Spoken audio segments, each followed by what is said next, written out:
Bonjour à tous. Bonjour à tous. Bonjour à tous. Bonjour à tous. J'aurais tellement bien aimé entendre vos voix qui répondent à bonjour à tous ce matin, mais à cause de plusieurs circonstances, comme vous le savez, on a dû annuler le service ce matin, ce dimanche. Par contre, grâce à la technologie, on pourra avoir la prêche pour les prochaines semaines, au moins 2 prochaines semaines, et vous garder au courant. Par contre, j'aimerais que tout le monde soit au courant que ce n'est pas à cause de la panique qu'on a fermé ce matin. Philippiens 4, 4 à 7 dit ceci: « Réjouissez-vous toujours dans le Seigneur. Je le répète, réjouissez-vous. Que votre douceur soit connue de tous les hommes. Le Seigneur est proche. Ne vous inquiétez de rien, mais en toutes choses, par la prière, la supplication et des actions de grâce, faites connaître à Dieu vos demandes. Et la paix de Dieu, qui surpasse toute intelligence, gardera vos cœurs et vos pensées en Jésus-Christ. » Alors on voit que la parole de Dieu nous montre que le chrétien, lui, il a une paix qui surpasse toute intelligence, une paix qui va garder son cœur et garder sa pensée. C'est ça l'espérance qu'on a dans notre Sauveur Jésus-Christ. On sait que notre vie est passagère sur cette terre-là et on est juste des passagers.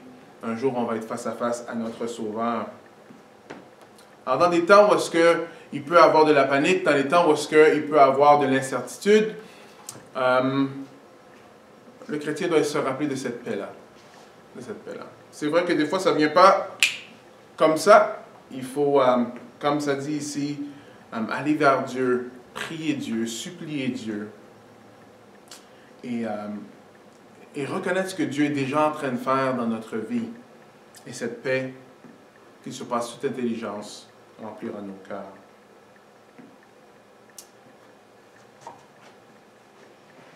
Alors, une autre raison pourquoi on a décidé de fermer le dimanche matin, c'est parce que nous voulons être soumis aux autorités.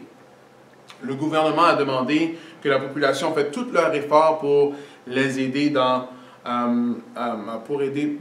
pour contrôler la situation. Alors ça, c'est une des plus grandes raisons pourquoi on a fermé ce matin. Parce que le chiffre officiel, si vous avez entendu ce que le premier ministre a dit, c'était 250 personnes. Par contre,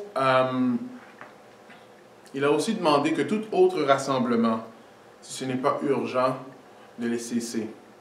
Alors, pour les aider, pour être un modèle dans la société, un modèle de soumission à l'autorité, c'est pour ça que nous, on a décidé de fermer temporairement. Par contre, il faut qu'on comprenne que la situation sur la caméra, on est reconnaissant pour la technologie, mais ce n'est pas idéal. Ce n'est pas idéal qu'on entende juste des prêches juste par caméra. Alors, il faut qu'on se rappelle que la parole de Dieu nous montre qu'il veut que les chrétiens se réunissent, que les chrétiens chantent ensemble, louent ensemble, étudient la parole ensemble. Alors, on est reconnaissant pour la technologie, mais on comprend que c'est pas une solution à long terme. Pour leur dire que juste rester à la maison, écouter des prêches tout le temps, on manque beaucoup de ce que l'Église est. Par contre, en disant cela, tout le monde qui sont affaiblis, tout le monde qui ils ont plus que 70 ans, comme on a entendu hier soir, c'est très important de rester à la maison pour l'instant afin que vous puissiez vous protéger de ce qui se passe en ce moment. C'est aussi une opportunité de joindre un groupe vie. Si ça fait un petit bout de temps que vous n'avez pas joint un groupe vie, il y en a 3. Il y en a un au bâtiment le mercredi matin à 10 h. Il y en a un autre mercredi soir chez les Forciers à 19 h. Et un autre au bâtiment encore le vendredi à 6 h avec nous. La jeunesse va continuer au bâtiment à 7h30 le vendredi selon l'horaire qu'ils ont. Alors nous faisons tous les efforts pour aider notre société. aider notre premier ministre à contrôler la situation. Nous, en tant que chrétiens, il faut qu'on se rappelle de protéger les plus faibles. On se rappelle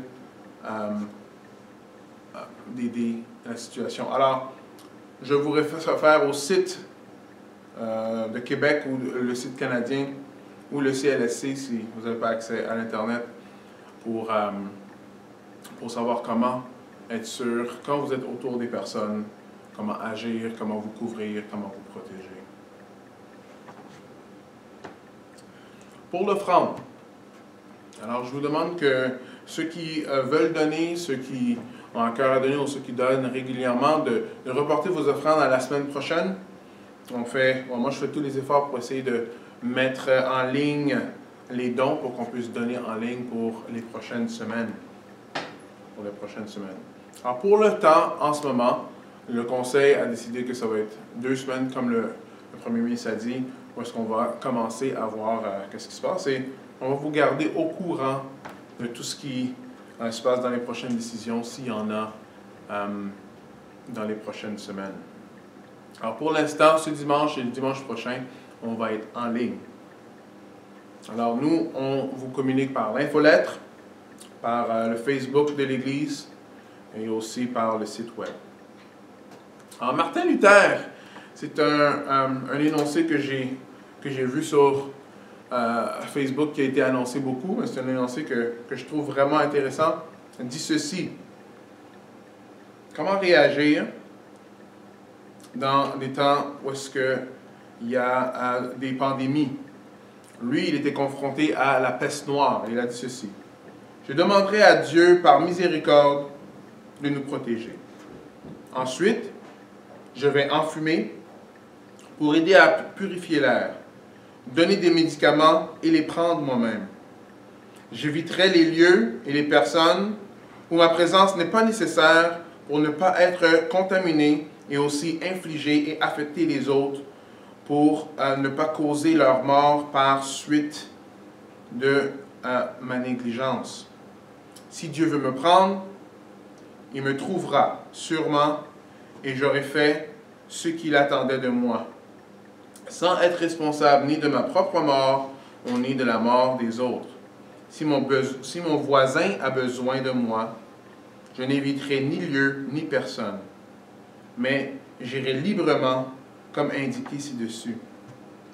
Voyez, c'est une telle foi qui craint Dieu parce qu'elle n'est ni impétueuse ni téméraire et ne tente pas Dieu. Je pense que dans ces temps où il y a des pandémies, c'est des mots sages de comment réagir, comment agir. On voit ici que il fait attention, il ne fait pas exprès pour s'exposer, mais en même temps, il est prêt d'aider son voisin si son voisin a besoin d'aide. Et comme il dit, ceci est une telle foi qui craint Dieu. Je pense qu'on peut apprendre beaucoup de Martin Luther. Alors ce matin, nous allons continuer notre étude dans Galates.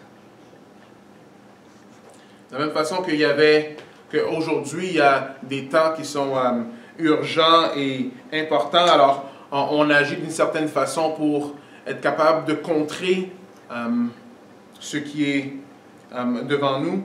On voit ici que dans Galates, Paul, lui aussi, il avait une urgence. Et son urgence ici, c'était de garder l'Évangile. Alors ici, nous sommes dans le 2e chapitre de Galates. On a déjà commencé l'épître et nous voyons que Paul est choqué, même fâché, parce qu'il voit que les églises de la Galatie se sont détournées de l'Évangile. Il était même surpris jusqu'à un certain point. Mais pourquoi vous irez vers un faux évangile? Parce qu'un faux évangile, ça ne libère pas, au contraire, ça emprisonne. Alors ici, on est dans le 2e chapitre où est-ce qu'il va expliquer encore une fois une autre chose qui montre que lui, il a reçu son message de Dieu et pas des hommes. Il va aller voir les apôtres à Jérusalem. Un des problèmes qui persiste qu'on va voir dans le ministère de Paul, c'est que dès le début, il y a des faux docteurs qui s'infiltraient pour infecter le message de l'Évangile. Paul les appelle des faux frères dans le verset 2 dans le verset 4 du chapitre 2. Mais comme l'avertissement qu'on peut voir dans d'autres versets dans la Bible qui parlent des loups ravisseurs qui viennent et qui se présentent en brebis, ils sont des fois difficiles à discerner. C'est comme des faux frères. Les faux frères, quand même, ils doivent avoir l'allure de frères. Et ils sont difficiles à discerner. Mais on va voir à travers l'Épître aux Galates, et même maintenant, des gens, on peut voir qu'on ne les discerne pas parce qu'ils marchent d'une certaine façon, parce qu'ils s'habillent d'une certaine façon. Ce n'est pas leur charisme qui les définit, mais leur évangile qui les définit. La bonne nouvelle. Est-ce qu'ils sont en train de vraiment donner une bonne nouvelle, ou est-ce que la nouvelle qu'ils donnent nous ramène à l'esclavage? L'esclavage spirituel. La clé, c'est est-ce qu'on obtient la faveur de Dieu par la foi seule? Ça veut dire que la grâce de Dieu, la faveur de Dieu est donnée à cause de ce que Jésus-Christ a fait sur la croix pour chacun d'entre nous. Ou est-ce qu'on obtient la faveur de Dieu par Jésus-Christ et d'autres choses aussi? Aujourd'hui, on va voir, c'est la circoncision par des rites religieux. Paul a déjà dit que s'il y a évangile plus quelque chose, on perd la bonne nouvelle. C'est très simple dans le fond. On perd la bonne nouvelle parce qu'on retourne aux œuvres humaines pour essayer de nous prouver devant Dieu, pour essayer de devenir bien devant Dieu. Combien d'œuvres qu'on a besoin de faire? Toute la loi, Jacques va dire, au complet. Et il n'y a aucune personne qui est capable de faire ça. Alors c'est une mauvaise nouvelle de retourner sur la loi de Moïse que personne n'était capable d'accomplir. Mais ici, Paul nous montre encore une fois qu'il faut mettre notre foi en Jésus-Christ. Tout ce que Christ a fait pour nous, il nous le donne en cadeau. Afin que chaque personne qui met sa confiance en lui soit sauvée. Pas à cause de leur propre force, pas à cause des rites religieux qu'ils font, pas à cause de la bonne personne qu'ils sont, mais à cause de ce que Jésus-Christ a fait lui-même. Alors quand on lit la lettre, dans quelques instants je vais inviter Alex de le faire, on peut penser que bon, c'est un peu lointain, ça n'a pas vraiment à faire avec notre temps aujourd'hui. C'est pas vraiment pertinent. Pourquoi? Parce que wow, la circoncision, écoute, c'est un peu loin comme sujet. Par contre, il y a des gros enjeux dans perdre l'Évangile. Il y a un grand exemple aux États-Unis. Les plus grandes universités aux États-Unis, une s'appelle Yale, une autre s'appelle Harvard, il y en a d'autres, mais ces deux-là spécifiquement sont des institutions qui sont respectées à travers le monde entier. Mais elles étaient une fois deux universités évangéliques. Ils ont tous les deux commencé comme des universités évangéliques. Par contre, avec les années, elles sont devenues petit à petit des universités séculières. Pourquoi? Parce que ça a commencé par des faux docteurs qui, au nom de l'Évangile, ont enseigné un autre message. Éventuellement, l'Évangile est parti. Vous voyez, l'Évangile, plus quelque chose, on va perdre l'Évangile. Alors, si tu penses que l'Évangile, c'est que tu dois parler en langue, ou peut-être vous avez déjà entendu ça. Alors oui, Jésus-Christ est mort pour nos péchés, amen. Tu es sauvé, oui, mais est-ce que tu as parlé en langue? Parce que si tu as parlé en langue, tu es un vrai chrétien. Ce n'est pas l'Évangile. Je l'ai déjà dit, l'Évangile plus le baptême.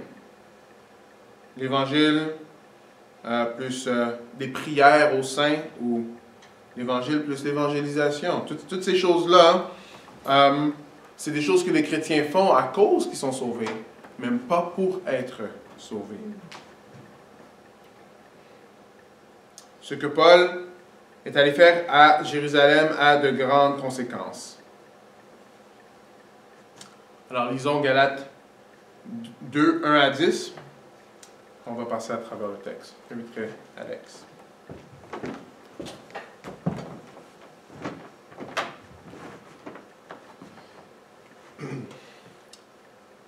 Ensuite, 14 ans plus tard, je montai de nouveau à Jérusalem avec Barnabas et je pris aussi Tite avec moi. J'y montais par suite d'une révélation. Je leur exposai l'évangile que je prêche parmi les païens, en privé, aux plus considérés, de peur de courir ou d'avoir couru en vain. Mais Tite, qui était avec moi et qui était grec, ne fut pas même contraint de se faire circoncire.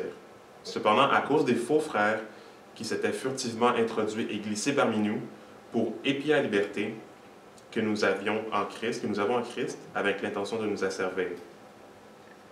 Nous ne leur avons pas cédé un seul instant par soumission, afin que la vérité de l'Évangile soit maintenue parmi vous.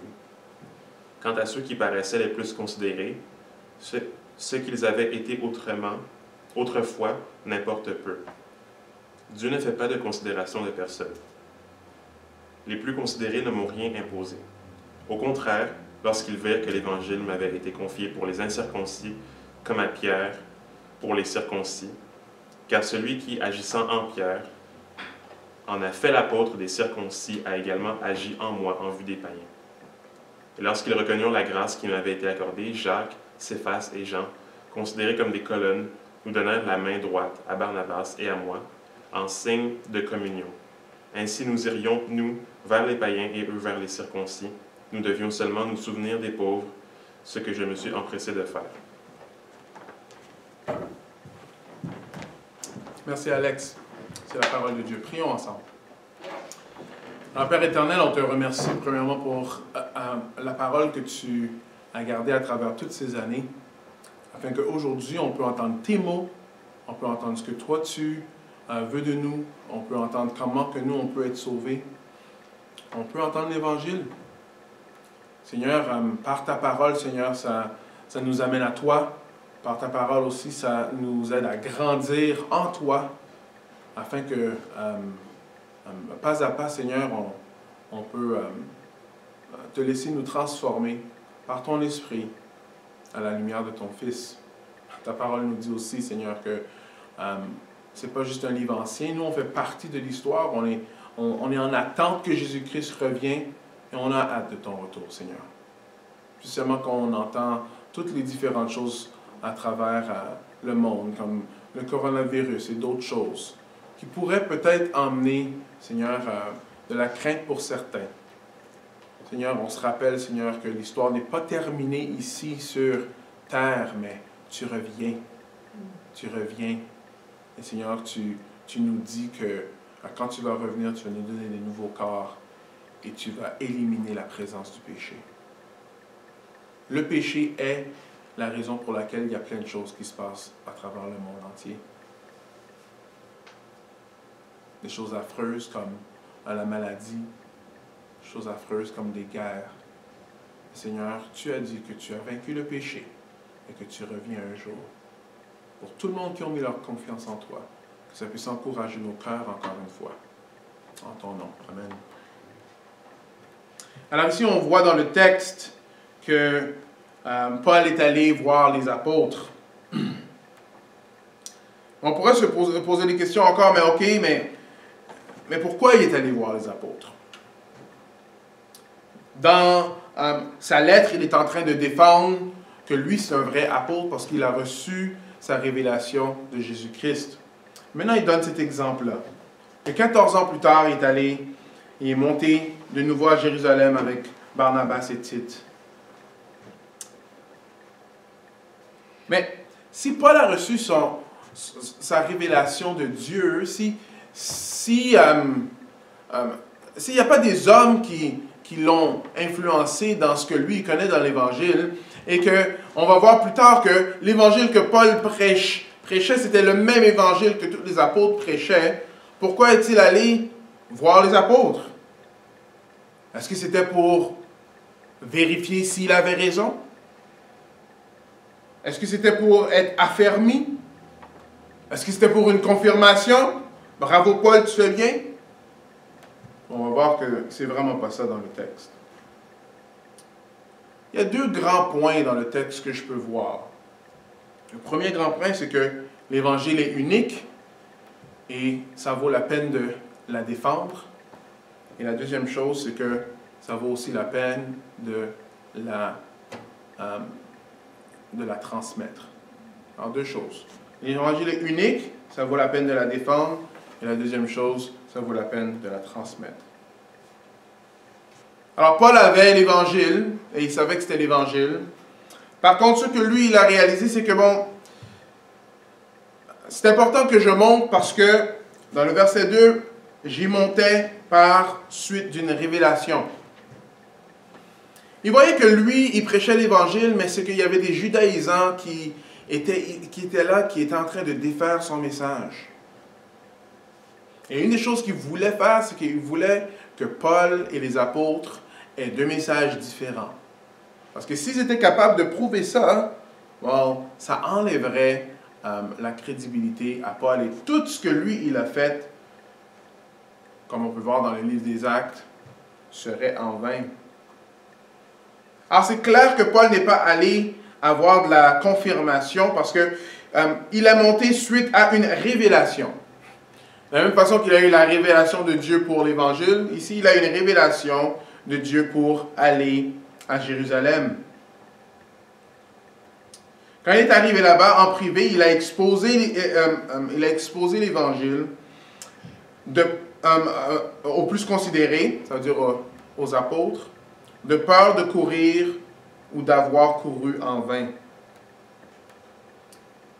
Encore une fois, si Paul voulait se faire confirmer que son évangile était correct, pourquoi il avait attendu 14 ans pour le faire?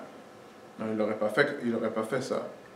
Et une autre chose, on voit qu'au début de Galates, il dit que si lui dit un message qui est différent de ce qu'il est en train de dire, qu'il soit maudit. Alors, il n'est pas allé à Jérusalem pour changer son message. Keller le dit comme ceci. Le voyage de Paul n'était pas de peur que les apôtres de Jérusalem n'aient pas eu le véritable évangile. Ce qu'il craignait, c'est que les apôtres de Jérusalem ne soient pas fidèles à cet évangile. Ils pourraient ne pas résister aux faux enseignants, mais plutôt permettre à leurs propres préjugés culturels de les inciter à laisser ces faux enseignements continuer à être enseignés comme un faux évangile. Alors, vous voyez, la peur de courir de Paul ici n'est pas qu'il a peur d'un mauvais message, mais que son ministère soit compromis. Quand on regarde dans le livre des Actes, on va voir que le ministère de Paul était très fructueux. Il a planté plusieurs églises. Par contre, on voit que les judaïsants avaient,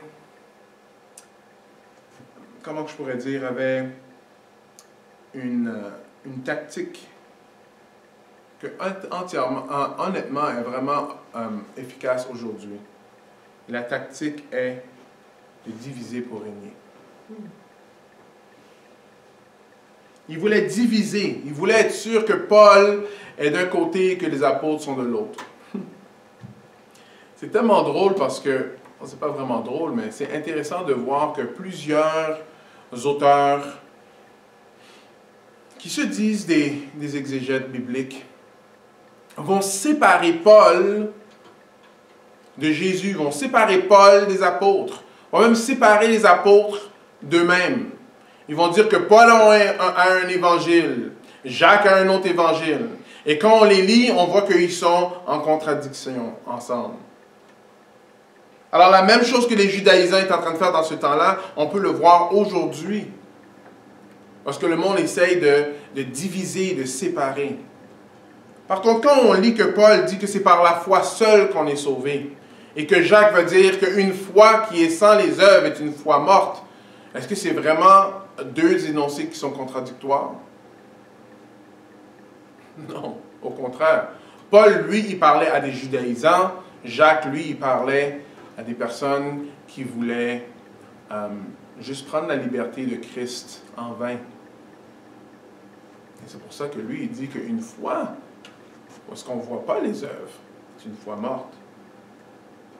Alors, quand on lit ce texte-là aujourd'hui, il faut penser que, oui, on parle des judaïsants dans le temps, mais ces tactiques-là sont utilisées aujourd'hui. Repentigny et tous ceux qui sont en train d'écouter, faites attention aux commentaires que vous lisez ou même aux documentaires que vous allez écouter. Souvent sur le canal Histoire, le History Channel, il va y avoir plein de choses sur la chrétienté. Et si vous lisez votre Bible, vous allez voir que ce n'est pas vraiment vrai. Ici, on voit que Paul est allé à Jérusalem et on va voir que quand lui, il a exposé l'Évangile, les apôtres étaient d'accord. Ils ont tous dit, oui, ça, c'est le vrai évangile. Ça, c'est le vrai évangile. Mais pour diviser, pour régner, une des tactiques du diable aujourd'hui, c'est toujours la même chose. On va diviser pour régner. Ce qui se passe, c'est que souvent, la division vient quand notre cœur n'est pas axé sur l'Évangile, mais sur autre chose.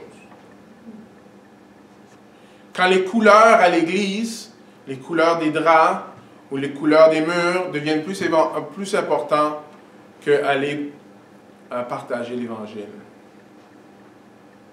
Ou bien mon ministère. C'est mon ministère.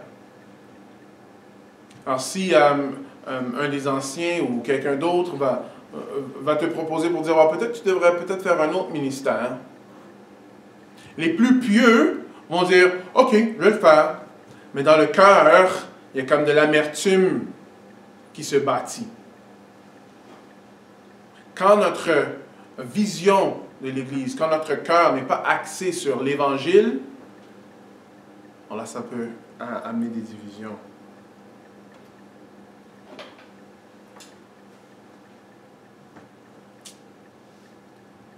J'aime pas faire ça.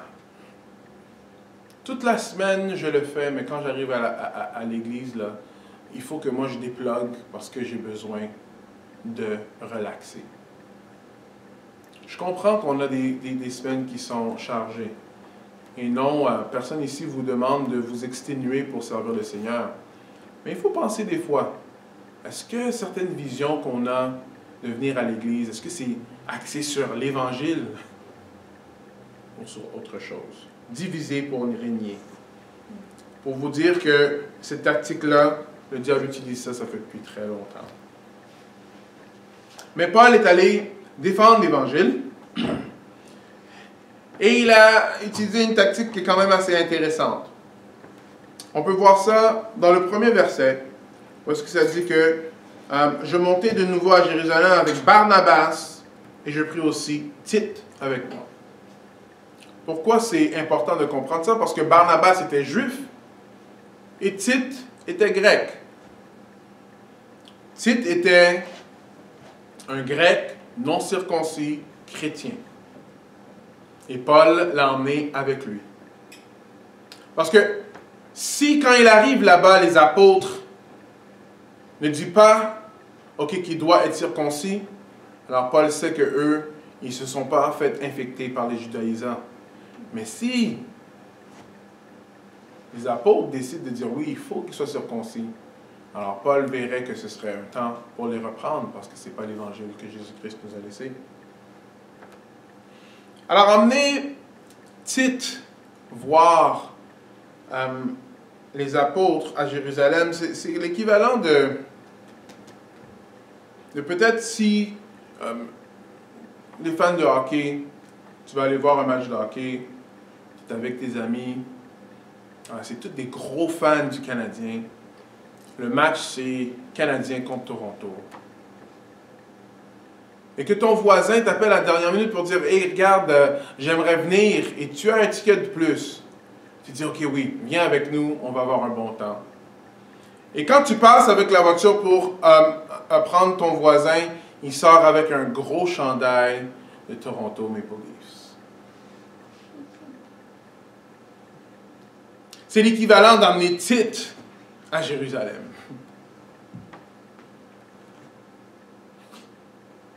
Il ne sera pas nécessairement bien accueilli. Mais comme on voit ici dans le texte, quand Paul a présenté l'Évangile, voici ce que ça dit. Mais Tite, ça c'est verset 3, qui était avec moi et qui était grec, ne fut pas même contraint de se faire circoncire. Alors on voit ici que les apôtres non seulement ont approuvé l'Évangile que Paul était en train de prêcher, ils ont aussi compris l'Évangile eux-mêmes parce qu'ils n'ont pas imposé ça sur Tite.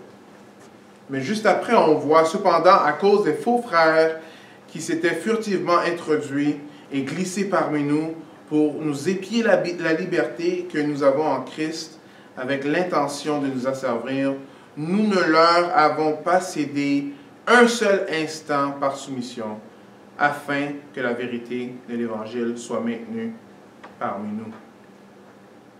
Alors on voit que Paul s'est battu. Paul n'a pas cédé. Paul a maintenu l'Évangile.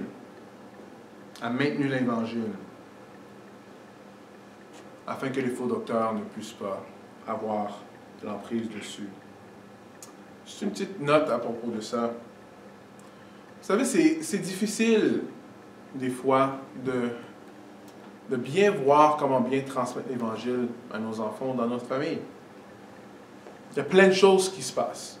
Plein de choses qui sont offertes. Que ce soit le loisir, que ce soit juste le repos.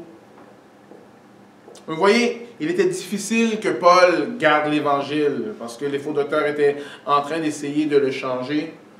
Mais nous aussi, il faut qu'on se batte. Il faut qu'on se batte pour être capable de transmettre l'Évangile. Pourquoi? Parce que l'Évangile est unique. Il vaut la peine de se battre pour.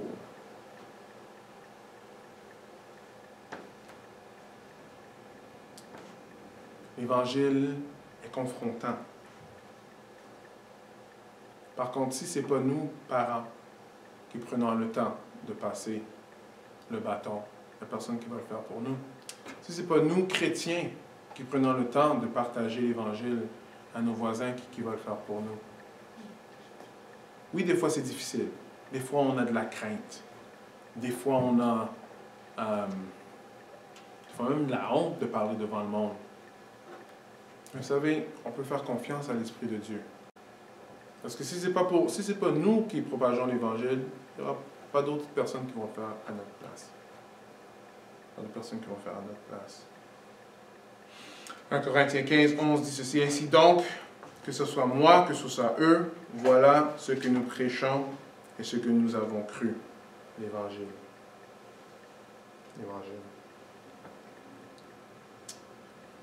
Alors, quand on continue à voir, on voit, quant à ceux qui paraissaient les plus considérés, encore une fois, c'est, comme vous voyez dans verset 2, on parle des plus considérés. Ici, on parle des plus considérés. Au cas où qu'on penserait que c'est d'autres personnes, on peut continuer à lire et on va voir que ça parle des apôtres. Okay? Les plus considérés et ceux qui avaient été autrefois n'importe peu. Mais ne fait pas de considération de personnes, le plus considérés ne m'ont rien imposé. Au contraire, lorsqu'ils virent que l'Évangile m'avait été confié pour les incirconcis comme à Pierre pour les circoncis, car celui qui agissant en Pierre en a fait l'apôtre des circoncis. C'est verset 8. Alors ici, regardez. Et lorsqu'ils reconnurent la grâce qui m'avait été accordée, Jacques, Céphas et Jean, considérés comme des colonnes, nous donnent la main droite de Barnabas et à moi. Alors on voit ici que les plus considérés dans le texte parlent de Jacques, Céphas et Jean, ceux qui sont considérés comme des colonnes. C'est intéressant parce que quand on passe à travers le texte, on peut penser que peut-être Paul est en train de les insulter. Parce qu'il est en train de dire que même s'ils étaient plus considérés, moi, dans le fond, ça ne m'a pas plus impressionné que d'autres choses. Ce que Paul est en train de dire là, il n'est pas en train d'insulter les apôtres, mais il est plus en train de parler aux judaïsants. Il est en train de répondre à la façon que eux ils considéraient Jean, Pierre et Jacques. Il les mettait sur un piédestal, ou est-ce que ce n'est pas un piédestal que Dieu les a mis? Alors Paul ici est en train de leur répondre pour dire, non, ce n'est pas par vos considérations que moi, ça ne va rien me faire à moi. Pourquoi? Parce que Dieu ne fait pas Dieu ne considère pas, il faut que je le lise exactement, Dieu ne fait pas de considération de personne. Et finalement, on voit que les apôtres ont donné la main droite à Barnabas et à Paul, qui est un signe de communion. Signe de communion. Alors, on voit ici que il y a différentes façons de transmettre l'Évangile.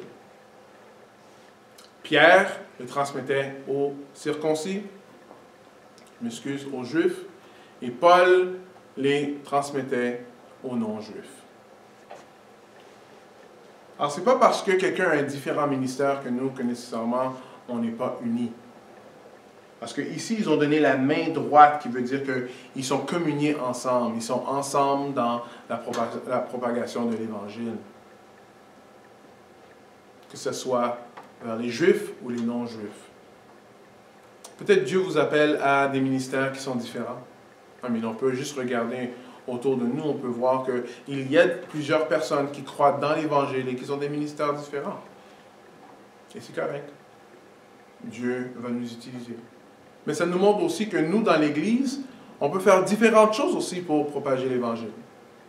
Si tu es quelqu'un qui arrange l'Église, quelqu'un qui est très bon avec ses mains, et que, bon, faire une étude biblique, ce n'est pas vraiment ton genre, tu peux prendre un jeune avec toi, aller réparer du gyps ou aller réparer quelque chose. Et dans cette réparation-là, dans ça, il y aura plein d'opportunités pour partager comment suivre Jésus-Christ quand on travaille. Peut-être toi, tu es un enseignant, une enseignante. Ça ne veut pas dire qu'il faut nécessairement prêcher le dimanche matin. Il y a plein d'opportunités pour enseigner, comme l'école du dimanche, comme aussi le déjeuner des femmes ou la jeunesse. On voit ici qu'on peut être unis ensemble, mais pour transmettre l'Évangile, il y a différentes façons de le faire. Ce texte est très encourageant quand ça a à faire avec l'Évangile.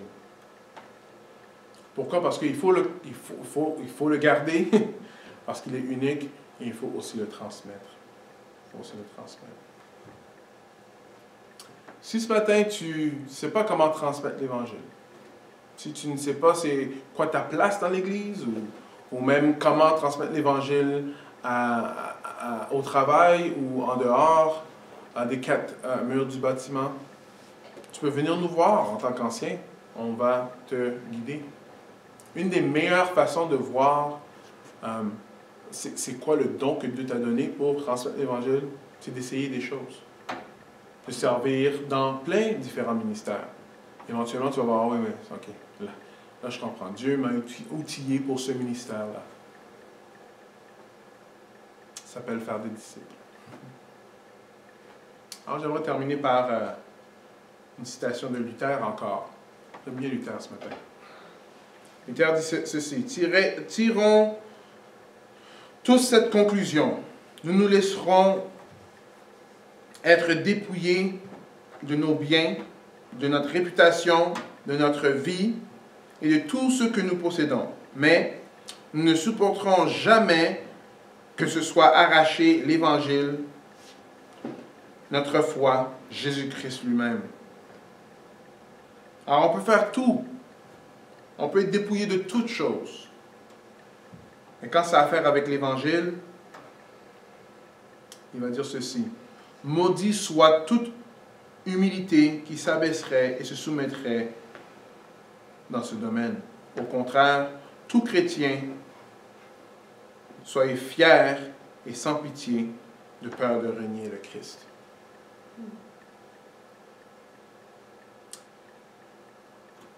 Frères et sœurs, c'est nouveau. C'est la première fois qu'on se rencontre comme ça. Mais rappelez-vous, toute opportunité est bonne pour partager l'Évangile. Peut-être vous n'avez pas de crainte, c'est possible. Mais peut-être votre voisin a de la crainte. Quelqu'un d'autre que vous connaissez a de la crainte. Partagez-leur pourquoi vous avez de l'espérance en Jésus. L'Esprit de Dieu, c'est lui qui sauve. Et moi, je sais qu'il est toujours là pour nous surprendre. Alors, terminons par un mot de prière. Seigneur éternel, merci pour ta parole qui nous ramène à la vérité. Seigneur, merci pour la bonne nouvelle que toi tu nous donnes. C'est urgent de la garder. C'est urgent de la transmettre. Parce que comme ta parole nous montre, Seigneur, notre monde est un passage. Il y aura aussi la vie éternelle, ou bien avec toi, ou bien sans toi. Je te prie que tout le monde qui entend cette vidéo ce matin, Seigneur, s'ils ne connaissent pas encore Jésus-Christ, que tu puisses te tourner vers Christ, reconnaître tes péchés, reconnaître que tu as besoin d'être sauvé de tes péchés, mettant ta confiance en Jésus, mettant ta foi en Jésus-Christ, en te repentant et suivant Jésus-Christ, tu seras sauvé. Tu auras la vie éternelle. Et je prie pour tout le monde qui entend cette vidéo-ci ce matin puisse être rempli de feu, de vouloir transmettre et protéger l'Évangile. C'est en ton nom. Amen. Pour terminer, alors la semaine prochaine, ce sera encore sur vidéo. Je vous encourage de prendre le temps d'inviter votre famille, peut-être même des amis qui sont autour de vous. Prenez le temps pour regarder les vidéos. Après, vous pouvez poser des questions, ou parler un à l'autre. C'est une autre opportunité pour grandir dans la parole et aussi de partager l'Évangile. Alors, à la semaine prochaine.